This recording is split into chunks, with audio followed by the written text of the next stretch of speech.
Hi guys. During these hard times, it's not so easy to keep up with everything. I had a flu, and I don't know really which one exactly, but I'm fine now and back to help you with more information and guidance. If you're not subscribed yet to my channel, please show some support and respect. It's highly appreciated. But now let's jump straight to the point to our today's topic, which is awareness and intrusive thoughts. First of all, let's take a look at what exactly we need to do to have our final results of getting rid of something that is really torturing us. Anything like depersonalization, derealization, depression, intrusive thoughts, and so on. The main component, especially when you are trying to resolve some psychological problems, let's call it a specific key stage when basically the problem doesn't look like a problem anymore. It's the change of your attitude to an existing situation, to an existing problem. What I mean is to change your attitude to your scary thoughts, your conclusions, your symptoms, and your fears. If you'll try to remember how you changed your attitude to some real person in your past, you can understand how it works. In the beginning, this person was really someone special to you, or maybe vice versa, you hated him so much or disliked. I truly don't like the word hated.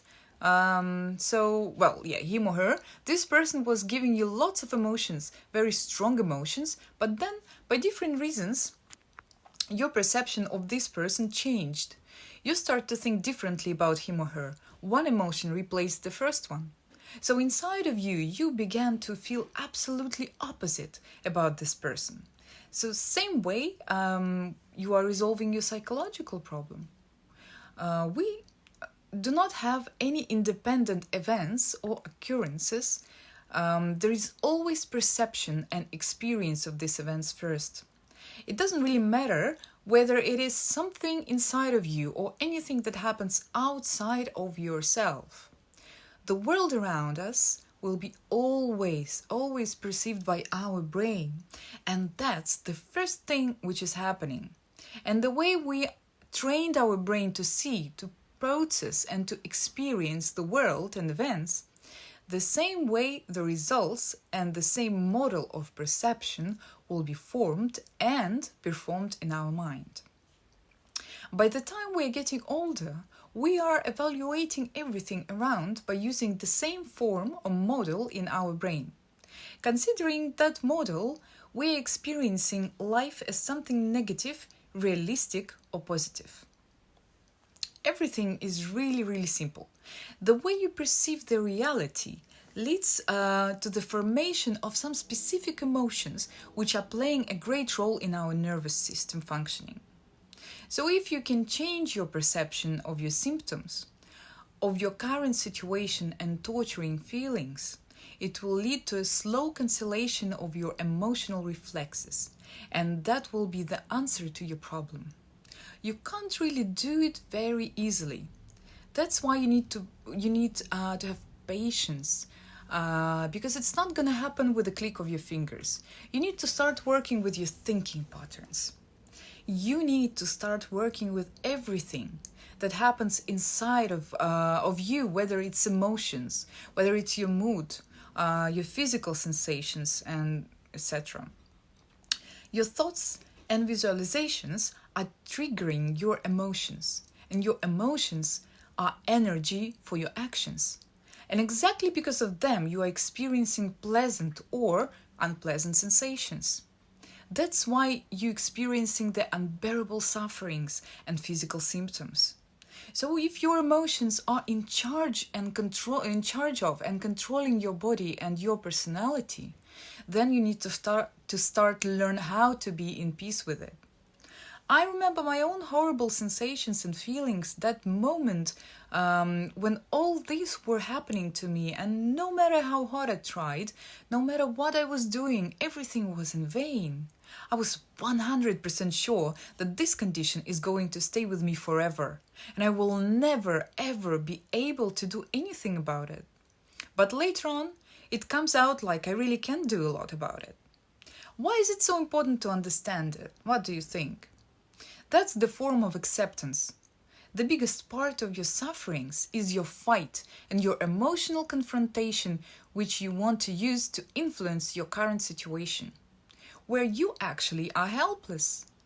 You can't confront the rain, right? Because you know exactly that this is just a natural phenomenon. You know that the rain will pass. The same situation is with depersonalization. When you are experiencing some anxious thoughts or emotions, in the beginning it's not so strong. It might give you some discomfort, but the real terror starts when you do not understand what's really going on with you. And then, exactly then, you start to fight. You start to fight it. And that's the trap of your brain. And you think, I want it to disappear. I want to get rid of it. I want to snap out of it as soon as possible. But when you start to practice indifference and acceptance, for example, okay, it can be there tomorrow, it can be there the day after tomorrow, it can stay with me for quite a while. But whatever, I'm going to live my life the way it is. I don't care if it's going to linger for some time. I know I will be out anyway. When you are not catastrophizing the situation too much, your pain and your sufferings will start to fade gradually. I want you to understand that it doesn't matter what kind of problem you have, but you need to sort out for yourself what really depends on you and what is out of your influence. Okay, let's try to sort out some things here. For example, number 1, thoughts.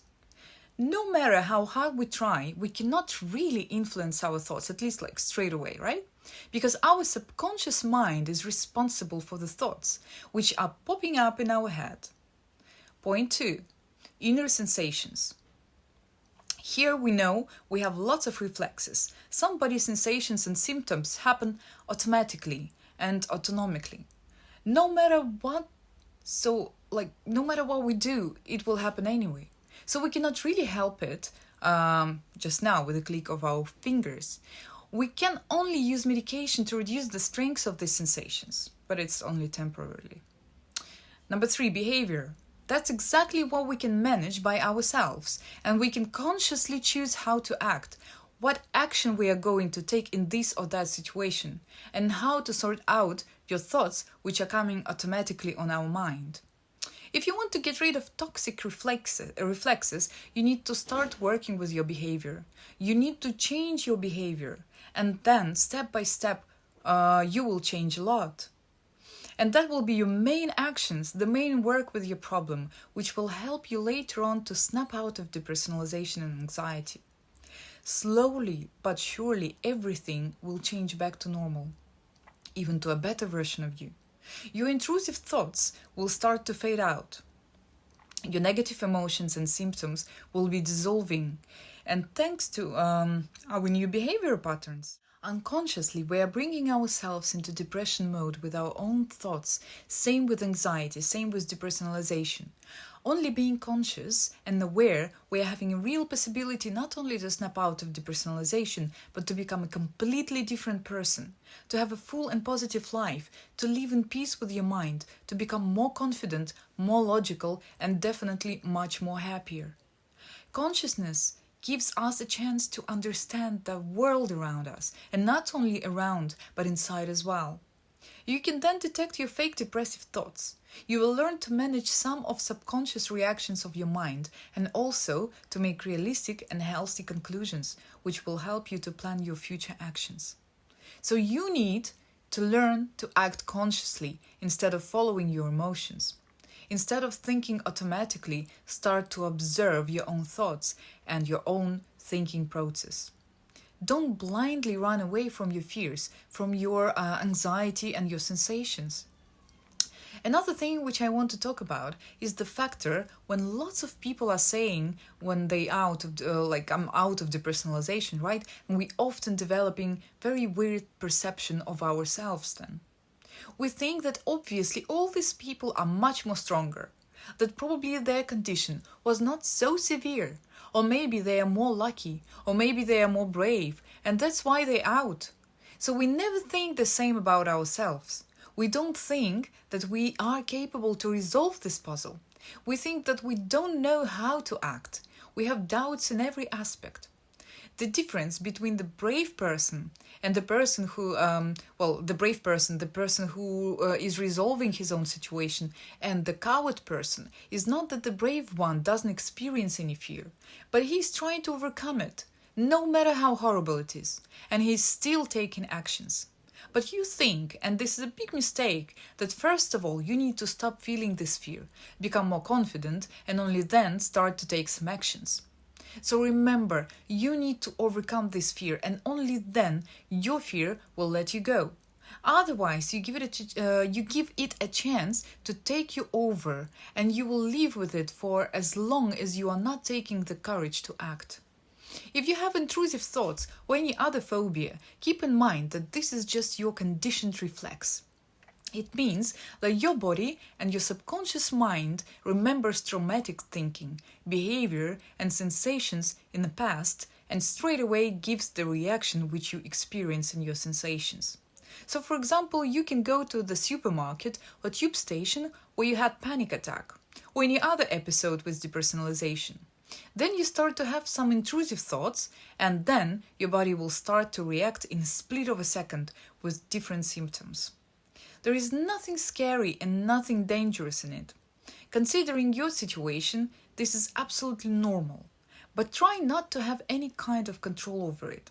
The more you focus your attention on your thoughts about the situation, the more your subconscious mind will try to analyze too much of the information, and then you will also start to experience tension in specific muscles, trying to reduce your unwanted symptom. This will only provoke your nervous system to overreact, and then you will learn this pattern.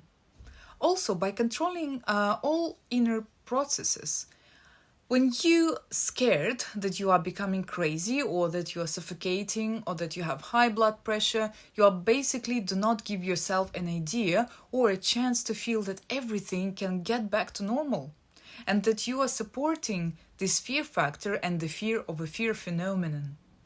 Human being is a very smart system, so if you won't control everything inside, if you won't get in the way of your human recovery system, it will adapt and repair itself without any extra actions. I want to end this video wishing you the best of health. I also wish you to find courage to practice, to believe, and to recover. And remember, there is no thing like I do not have strength anymore. You always have it. Always. You have a lot. Just keep on going. Please press notification bell to stay tuned, and see you next time. Bye guys. Bye.